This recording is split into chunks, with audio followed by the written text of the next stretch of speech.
পুরো সিস্টেমের মধ্যে গভর্নমেন্টের একটা ব্যাপক ইনভলভমেন্ট আছে। এটা জুডিশিয়ারি ম্যাটার আছে, মামলা আদালত কি ভেবেছে, পরিবারের লোকেরা কি স্যাটিসফ্যাকশন আছে, সবটাই ডিপেন্ড করছে তাদের উপরে। মা বাবা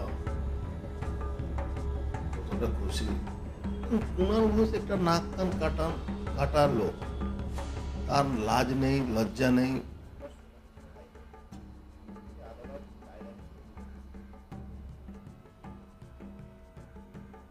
এটা জুডিশিয়ারি ম্যাটার আছে, মামলা আদালত কি ভেবেছে, কি পয়েন্টে দিয়েছে, তাতে অভয়া মা বাবা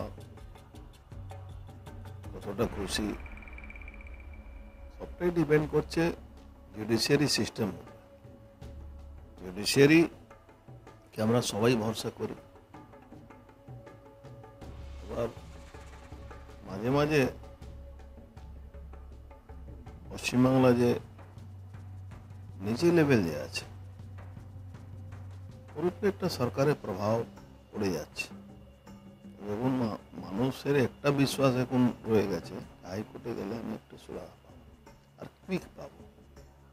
আমার মনে হচ্ছে আজকে যে রায় দিয়েছে, পরিবারের লোকেরা কি বলছে না বলছে সেটা তো আমি জানি না, কিন্তু রায় কোর্ট কি বলছে, হাইকোর্ট কি বলছে, তার পরিবারের লোকেরা কি স্যাটিসফ্যাকশন আছে, সবটাই ডিপেন্ড করছে তাদের উপরে। ওভারঅল যেটা আমরা মানে উপর থেকে অবজারভেশন যেটা বলছি কি পুরো সিস্টেমের মধ্যে গভর্নমেন্টের একটা ব্যাপক ইনভলভমেন্ট আছে, যাতে সঠিক রায় না হতে পারে, সঠিক তথ্য না বেরোতে পারে। আমি আগেও বলেছিলাম, যেহেতু মামলা সুপ্রিম কোর্টে অবজারভেশনে ছিল, সুপ্রিম কোর্টেই প্রশ্ন করা উচিত ছিল সিবিআইকে, কে বা কারা, কোন কারণে এই চার্জশিট দেওয়া হলো না, তার ইনভলভমেন্ট কত, কোন অফিসার। সিবিআই সবটা সিবিআই উপরে প্রশ্নচিহ্ন না লাগিয়ে সিবিআই কোন অফিসার এটা করেছে তাকে আমার মনে হয়েছে সুপ্রিম কোর্টের একটা অবজারভেশন নিয়ে আসা দরকার ছিল। অনেক অফিসার ব্রাইব নিতে ধরা পড়েছে, ব্যক্তি সেই অফিসার কেন এটা করলো তার একটা তদন্ত, তার এগেনস্টে একটা তদন্ত হওয়া দরকার ছিল। 30 ডেজ মধ্যে চার্জশিট দিতে পারলো না, দুর্ভাগ্যজনক না। আমি কোনো না কোনো কারণে আমি মনে করছি সেই অফিসারের বড় গাফিলতি আছে।